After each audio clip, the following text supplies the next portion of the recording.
ការពីវីដេអូមុនខ្ញុំបានទទួល comment ពីបងប្អូនមួយចំនួនដែលគាត់កំពុងតែរៀននៅក្នុងឆ្នាំទី4ហើយគាត់មានអារម្មណ៍ថាខ្លួនឯងកំពុងតែបាត់គោលដៅខ្ញុំជឿថាបញ្ហាហ្នឹងមិនមែនតែប្អូនទេអ្នកផ្សេងទៀតគាត់កំពុងតែជួបបញ្ហាហ្នឹងដូចគ្នាមិនថាគាត់កំពុងតែរៀនឆ្នាំទី4ឬក៏គាត់រៀនចប់ឆ្នាំទី4ហើយឬក៏គាត់រៀនចប់ហើយអ្នកខ្លះរៀនចប់ហើយយូរទៀតរកគោលដៅអត់ទាន់ឃើញទេហើយធ្វើការខុសជំនាញឧទាហរណ៍ថាគាត់រៀន IT អញ្ចឹងទៅគាត់ធ្វើអីផ្សេងក្រៅពី IT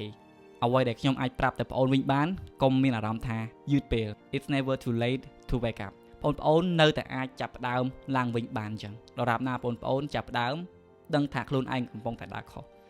ឥឡូវហ្នឹងអីដែលជាគន្លឹះបងខ្ញុំអ្នកបងប្អូនអរគ្នានៅពេលដែលបងប្អូនដឹងថាខ្លួនឯងរកគោលដៅអត់ទាន់ឃើញបងប្អូនត្រូវហ៊ានចាប់ផ្ដើមពីចំណុចតូចៗឡើងវិញខ្ញុំជឿជាក់ថាបើសិនជាបងប្អូនរៀនចប់ឆ្នាំទី4ហើយឬក៏កំពុងតែរៀនឆ្នាំទី4បងប្អូនអាចនឹងមានមូលដ្ឋានគ្រឹះខ្លះពីឆ្នាំមុនណាអញ្ចឹងបងប្អូនអាចទៅចាប់ផ្ដើមស្វែងរកខ្លួនឯងថាតើយើងស្រឡាញ់អីឧទាហរណ៍ថាជំនាញ IT បងប្អូនស្រឡាញ់ front end អាចរៀនបង្កើត website អាចរៀនធ្វើ website បើអត់ស្រឡាញ់ front end ទេបងប្អូនអាចគិតទៅលើ back end រៀនធ្វើ back end អញ្ចឹងទេរៀន database មើលតារៀន code អត់ចេះបងប្អូនអាចស្វែងរកតទៀតរៀនអីរៀន UX UI អញ្ចឹងព្យាយាម reflect មកខ្លួនឯងថាខ្លួនឯងអាចធ្វើអីបានហើយកុំបដ ாய் ឲ្យអាភាពវង្វេងហ្នឹងវាបន្តកាលណាដែលយើងកាន់តែបណ្ដោយយើងកាន់តែផ្លេចផ្ដួលវាកាន់តែទៅមុខពួកពេលវេលាអត់ចាំយើងទេអញ្ចឹងបើដរាបណាយើង realize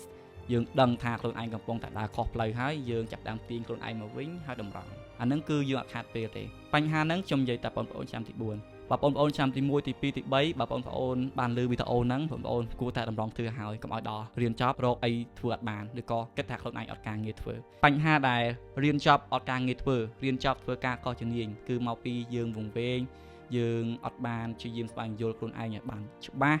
ឬក៏យើងមានឧបសគ្គផ្សេងៗដែលយើងអត់ដឹងពី root cause របស់វាច្បាស់លាស់ហើយយើងអត់បានទៅ correct បញ្ហាទាំងអស់ហ្នឹងអ្វីដែលសំខាន់មួយទៀតបងប្អូនអាចព្យាយាមរកនរណាម្នាក់ដើម្បីផ្ដល់ជាគំនិតដល់បងប្អូនមិនថាជាមិត្តភក្តិអ្នកស្គាល់ជាបងជាប្អូន whoever ជាលោកគ្រូអ្នកគ្រូរបស់បងប្អូនព្យាយាម connect ទៅគាត់ទៅហើយព្យាយាមសុំយោបល់ពីគាត់បើកគំនិតឲ្យបានទូលាយមិនថាទទួលបានគំនិតពីគេហើយគឺបើកគំនិតខ្លួនឯងឲ្យបានទូលាយដើម្បីស្វែងរកខ្លួនឯងឲ្យបានកាន់តែច្បាស់ឲ្យបានកាន់តែស៊ីជម្រៅដូចខ្ញុំអញ្ចឹងខ្ញុំនៅតែរៀនអញ្ចឹងបាទពីខ្ញុំទៅខ្ញុំនៅតែចាប់ផ្ដើមអីដែរថ្មីរហូតចឹងឥឡូវហ្នឹងខ្ញុំគឺជា software developer អ្នកអភិវឌ្ឍកម្មវិធី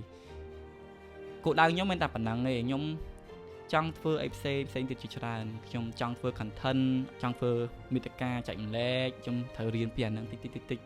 បងប្អូនត្រូវចាំថាអត់តន់យឺតពេលទេបរាបណាបងប្អូនដឹងថាខ្លួនឯងកំពុងតែវង្វេងផ្លូវដឹងថាខ្លួនឯងកំពុងដើរខុសផ្លូវហើយគឺទាញខ្លួនឯងមកវិញហើយដើរត្រូវខ្ញុំនិយាយហ្នឹងមិនមែនបងប្អូនចាំទី4ឬក៏កំពុងរៀនចប់ហើយទេឆ្នាំទី1ទី2ទី3បើដឹងឬក៏បានលើវីដេអូនេះហើយពុតខ្លួនឯងឲ្យតន់ណាប្រយ័ត្នអានេះយើងបញ្ហាហ្នឹងយើងមានហើយកុំឲ្យគេថាយើងរៀនចប់អត់ការងារធ្វើកុំឲ្យគេថាយើងរៀនចប់ទៅលក់ចេញជៀនទៅស្អីផ្សេងព្រោះវាមានលឺហើយតើរៀនចប់ IT ទៅចិញ្ចឹមជ្រូកចិញ្ចឹមអីហ្នឹងអញ្ចឹងយើងអូខេធ្វើអីក៏បានដែរឲ្យតែបងប្អូនស្រឡាញ់ឲ្យតែត្រូវឲ្យតែរកលុយបានគេ whatever តែបើចង់បានការងារផ្នែក IT ធ្វើស្រឡាញ់ខាងហ្នឹងខាងបច្ចេកវិទ្យាបងប្អូនត្រូវតែតម្រង់ខ្លួនឯងហើយ